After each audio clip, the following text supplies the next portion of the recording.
সন্ধ্যা। এই মুহূর্তে আছি আমি আমাদের হলো মানবাধিকার টেলিভিশন, মানবাধিকার প্রতিদিনের স্টুডিওতে আছি। আর এই মুহূর্তে আমাদের সাথে যুক্ত হয়েছে মোহাম্মদ আলী ভাই। আসসালামু আলাইকুম মোহাম্মদ আলী ভাই, কেমন আছেন? ওয়ালাইকুম আসসালাম, আলহামদুলিল্লাহ ভালো হচ্ছে। জি ভাই, আমি শুনেছি আপনি বেশ কিছুদিন হলো অসহায় মানুষ নিয়ে কাজ করছেন, হ্যাঁ, আবার সাংবাদিকতা করছেন।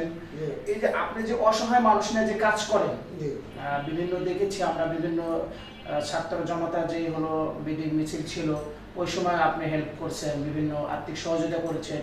কেমন লাগে আপনার কাছে? জি, আমার কাছে অত্যন্ত ভালো লেগেছে। আর আমি বিশেষ করে আবেগের মধ্যে পড়ে গেছিলাম যে অল্প বয়সের ছেলেগুলো এই কাজগুলো করতেছে, এটাতে আমি খুব আনন্দ পেয়েছি এবং আমি স্বতঃস্ফূর্তভাবে তাদের পাশে ছিলাম। এই যে বাংলাদেশ যে এখন একটা স্বাধীন বাংলাদেশ, আপনার অনুভূতিটা কি? জি, এটা তো অনুভূতি তো প্রকাশ করে শেষ করা যায় না।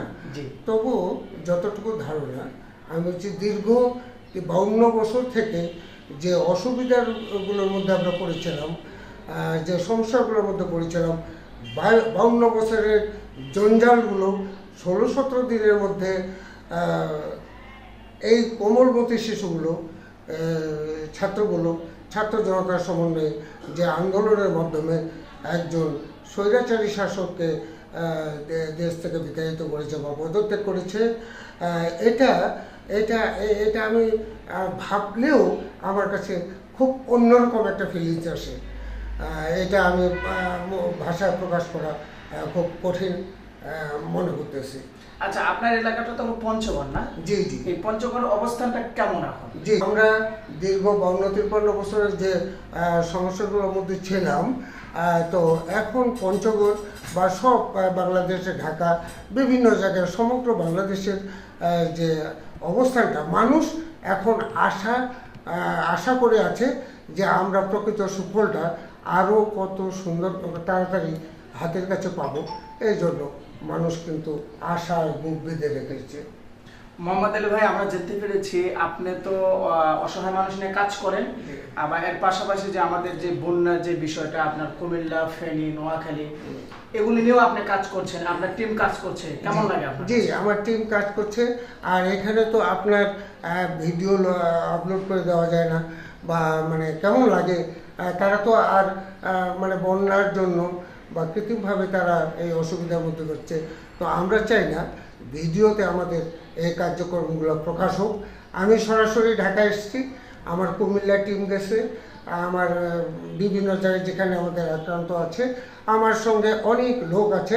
তার ভিতর কিছু কিছু লোকের নাম আমি বললে ভুল হবে না, যেমন স্বামী মতো ঠাকুর, যেমন আপনার ডাক্তার মোলাবস চৌধুরী, ডাক্তার হুমায়ুন কবির, এই ধরনের। তারপর আরেকজন হচ্ছে সাবেক এগ্রিকালচার ডিডি মোস্তফা কামাল। তো এরা সবাই কিছুটা তাদের সাধ্যমতো সহযোগিতা করেছে। পাশাপাশি আমার আত্মীয় স্বজন, আমার পরিবারের ছেলেগুলো বিভিন্ন জায়গায় চাকরি করে বা বিদেশে আছে, আরও আমার বিদেশে কিছু বন্ধুবান্ধব আছে, তারা সর্বমিলে যতটুকু দিচ্ছে, ঠিক এইটুকু দিয়ে আমরা অন্যান্যদের পাশে আমরাও সহযোগিতার হাত বাড়াবার চেষ্টা করেছি মাত্র।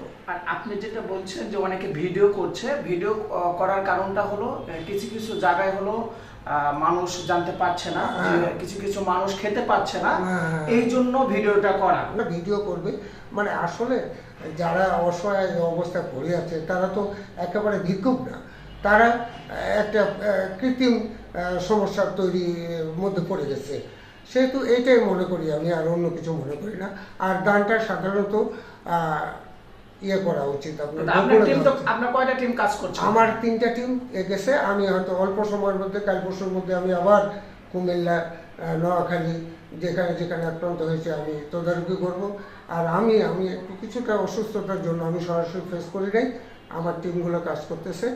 আমি জাতীয় মানবাধিকার সংস্থার সভাপতি, আপনার পঞ্চগড় জেলার আটোয়ারী উপজেলার সভাপতি, আমার সঙ্গে সম্পাদক হচ্ছেন মোজাক্কারুল ইসলাম কোচি, উনি বর্তমান চেয়ারম্যান, উনি একজন মানবিক লোক, উনি আমাদের সঙ্গে সম্পৃক্ত আছেন।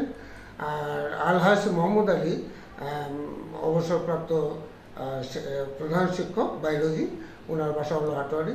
আর আমার যে 32 জন লোক আছে তারাও আমার সঙ্গে কাজ করছে, এইটুকু আর কি।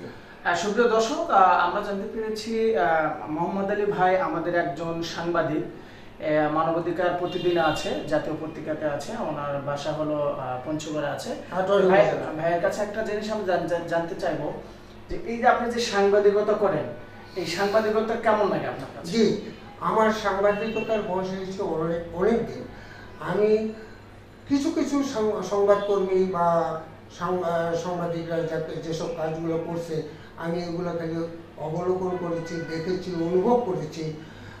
এরা করছে কি যে অনেক সময় ভালো ভালো যে নিউজগুলো সেগুলো গাইড করে দিচ্ছে, কি কারণে দেয় তা আমি জানি না।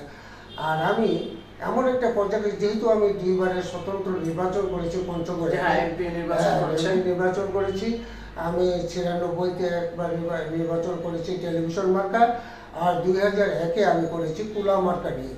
তো আমি চিন্তা করে দেখেছি যে এটা আসলে কিছু কিছু সাংবাদিক যারা কাজ করছে ভালো আন্তরিকতা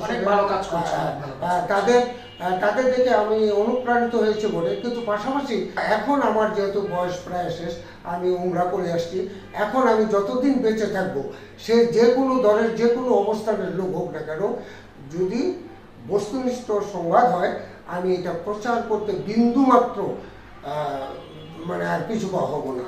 আপনার ভবিষ্যৎ পরিকল্পনা? আমার ভবিষ্যৎ পরিকল্পনা আপনি শুধু বলতে চান, মানুষের অনেক ভবিষ্যৎ পরিকল্পনা আছে। আমার পরিকল্পনা এইটুকুই, সমাজ সুন্দর থাকুক, দেশের মানুষ সুন্দর থাকুক, একটা সুন্দর পরিবেশ বজায় থাকুক। আমরা আল্লাহর সৃষ্টির দুনিয়াতে এসেছি, আল্লাহ আমাদেরকে শান্তিতে রেখেছে, রিজিক দিয়েছে, কিন্তু কিছু কিছু চরম বুদ্ধিজীবীর আক্রান্তে পড়ে বিভিন্ন কর্মকাণ্ডে তাদের ভাগ্যগুলোকে নষ্ট করছে। এই জিনিসগুলোকে আমরা প্রতিহত করতে চাই লেখনীর মাধ্যমে। আপনার যেহেতু 3টা টিম কাজ করছে, বন্যার বিষয়গুলি নিয়ে কাজ করছে, অসহায় মানুষের পাশে আছে, আপনি কবে যাচ্ছেন? আমি বৃহস্পতিবারে আমার ঢাকা প্রেস ক্লাবের সঙ্গে যাব, আর আমি কাল পরশু আমি যাব, আমি তদারকি করে আসবো, দেখবো এইটুকু। আচ্ছা, সর্বশেষ আমরা বিদায় নেব। বিদায় নেওয়ার সময় আপনার ঠিকানা যদি একটু বলতেন। জি, আমার বাড়ি হলো পঞ্চগড় জেলার রংপুর বিভাগের পঞ্চগড় জেলার হাটোয়ারি উপজেলা আলোয়াফা ইউনিয়নের পাল্টাপাড়া গ্রামে আমার বাসা। ওকে, আপনাকে অসংখ্য ধন্যবাদ। সুপ্রিয় দর্শক, আমাদের সাথে ছিল মোহাম্মদ আলী ভাই। উনি আসলে অসহায় মানুষ নিয়ে কাজ করে, আর আমরাও চেষ্টা করি সবসময়, আমরা যেহেতু সাংবাদিকতা করি, যেহেতু সবসময় সাংবাদিকতা করা হয়, শুধু অসহায় মানুষ নিয়ে আমার টিমও কাজ করে। তা আমরা চেষ্টা করবো আমাদের মানবাধিকার টিভি, মানবাধিকার প্রতিদিন আমরা খুব সুন্দরভাবে এগিয়ে যাব, সামনে আরও ভালো ভালো কাজ করব।